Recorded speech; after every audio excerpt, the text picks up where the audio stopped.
भारतीय समाज में शिक्षक को हमेशा बहुत ऊंचा स्थान दिया गया है।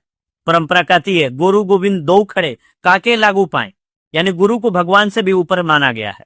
भारत की धरती सदियों से गुरु शिष्य परंपरा की महान विरासत से भरी रही है। गुरुकुलों में शिक्षा सिर्फ परीक्षा पास करने का माध्यम नहीं था, वह चरित्र निर्माण, जीवन की समझ और समाज को दिशा देने की साधन थी। लेकिन समय के साथ यह परंपरा कमजोर होती चलेगी और उसकी जगह ले ली कोचिंग संस्कृति ने।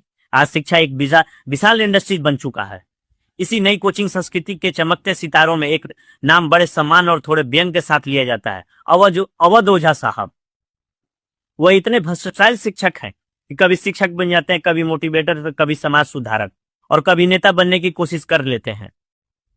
मंच पर उनकी वाक शक्ति और आत्मविश्वास देखने लायक होता है। गले में गमछा है, एक हाथ में चश्मा, दूसरा हाथ हवा में और दिमाग शायद कहीं और। क्लासरूम में प्रवेश करते हैं, लगता है कि कोई इतिहास का शिक्षक नहीं बल्कि मंच का कलाकार आ गया है। दो ढाई घंटे की क्लास में इतिहास की बातें कम होती है और जिंदगी के दर्शन, राजनीति, समाज, मटन मुर्गा और दुनिया भर की कहानियां ज्यादा सुनने को मिलती है। छात्र पढ़ाई के साथ साथ मनोरंजन का भी पूरा आनंद लेते हैं। कहा जाता है कि वे पढ़ाने के लिए लाखों रुपए प्रति घंटा लेते हैं। अब ये पढ़ाई की फीस है या मनोरंजन का टिकट, ये छात्र ही बेहतर बता सकते हैं। लेकिन यह सच है कि उनकी वाक शक्ति में बिजली जैसा करंट है। वे इतने जोश से बोलते हैं कि कई बार छात्र भूल जाते हैं वे पढ़ने आए हैं या किसी मोटिवेशनल शो में बैठे हैं। और अमीर होना अलग बात है। वे खुद को एक तरह से किंग मेकर की तरह प्रस्तुत करते हैं। उनका दावा यह नहीं है कि वे खुद राजा है, बल्कि यह है कि आपको राजा बना सकते हैं।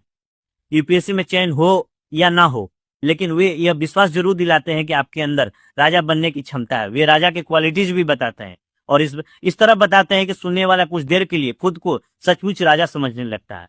उनकी एक और खासियत है, उनसे किसी भी विषय में बात कर लीजिए, अंतर्राष्ट्रीय राजनीति हो, राष्ट्रीय मुद्दा हो, धर्म हो, समाज हो, पैसा हो, सत्ता हो, प्रेम हो, यहां तक कि सेक्स पर भी, हर विषय पे उनका अपना कई बार बेहद अतरंगी नजरिया होता है। यही वजह है कि उनकी वीडियोस और रील्स गांव-गांव तक पहुंच जाती है। लेकिन इस पूरी कहानी का एक दूसरा पहलू भी है। आज शिक्षक का स्वरूप तेजी से बदल चुका है। कोचिंग अब कोचिंग नहीं रही, बल्कि एक बड़ा इंडस्ट्री बन चुकी है। हजारों छात्र अपने सपनों के साथ शहरों में आते हैं, लेकिन उनके सपनों के साथ साथ कोचिंग संस्थानों का व्यापार भी तेजी से बढ़ता जाता है।